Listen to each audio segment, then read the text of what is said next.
दुनिया भर में नासिक को कुंभ के मेले की पहचाना जाता है, लेकिन यहाँ पर एक शिव मंदिर ऐसा है जिसमें शिव के प्रिय वाहन नंदी उनके साथ नहीं है। इस मंदिर को लोग कपालेश्वर महादेव मंदिर के रूप में जानते हैं।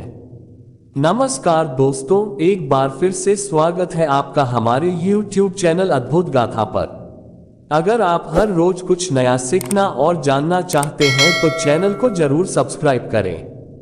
दोस्तों, आज के वीडियो में हम जानेंगे एक ऐसा शिव मंदिर जहां नंदी के बगैर है महादेव। इसके पीछे ये कारण बताया गया है कि बात उस समय की है जब ब्रह्मदेव के 5 मुख थे। 4 मुख तो भगवान की अर्चना करते थे, लेकिन एक मुख सदैव बुराई करते थे। तब भगवान शिव ने उनके उस मुख को ब्रह्मदेव के शरीर से अलग कर दिया, जिसकी वजह से भगवान शिव को ब्रह्म हत्या का पाप लगा। इस पाप से छुटकारा पाने के लिए भगवान शिव पूरे ब्रह्मांड में घूमे, लेकिन उन्हें ब्रह्म हत्या से मुक्ति का उपाय नहीं मिला।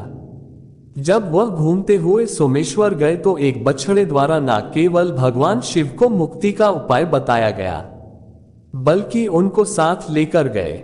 बछड़े के रूप और कोई नहीं नंदी थे।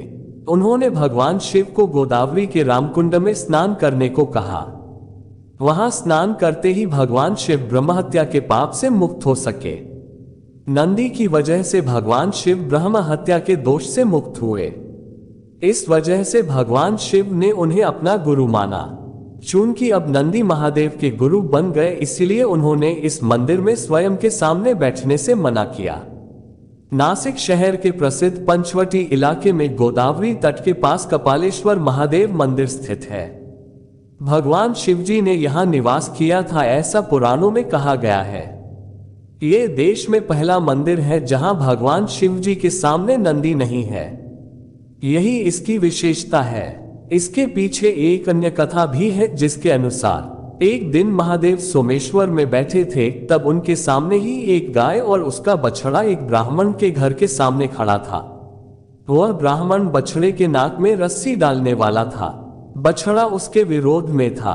ब्राह्मण की कृति के विरोध में बछड़ा उसे मारना चाहता था। उस वक्त गाय ने उससे कहा कि बेटे, ऐसा मत करो, तुम्हें ब्रह्म हत्या का पाप लग जाएगा। बछड़े ने उत्तर दिया कि ब्रह्म हत्या के पाप से मुक्ति का उपाय मुझे मालूम है। ये संवाद सुन रहे शिव जी के मन में उत्सुकता जागृत हुई। बछड़े ने नाक में रस्सी डालने के लिए आए ब्राह्मण को अपने सिंग से मारा। ब्राह्मण मर गया। ब्रह्म हत्या से बछड़े का अंत काला पड़ गया। उसके बाद बछड़ा निकल पड़ा। शिव जी भी उसके पीछे पीछे चलते गए। बछड़ा गोदावरी नदी के रामकुंड में आया। उसने वहां स्नान किया। उस स्नान से ब्रह्म हत्या के पाप का अंत हो गया। बछड़े को अपना सफेद रंग पुनः मिल गया। उसके बाद शिव जी ने भी रामकुंड में स्नान किया। उन्हें भी ब्रह्म हत्या के पाप से मुक्ति मिली। इसी गोदावरी नदी के पास एक टेकरी थी। शिवजी वहां चले गए। उन्हें वहां जाते देख गाय का बछड़ा नंदी भी वहां आया। नंदी के कारण ही शिवजी की ब्रह्म हत्या से मुक्ति हुई थी। इसलिए उन्होंने नंदी को गुरु माना और अपने सामने बैठने को मना किया। इसी कारण इस मंदिर में नंदी नहीं है।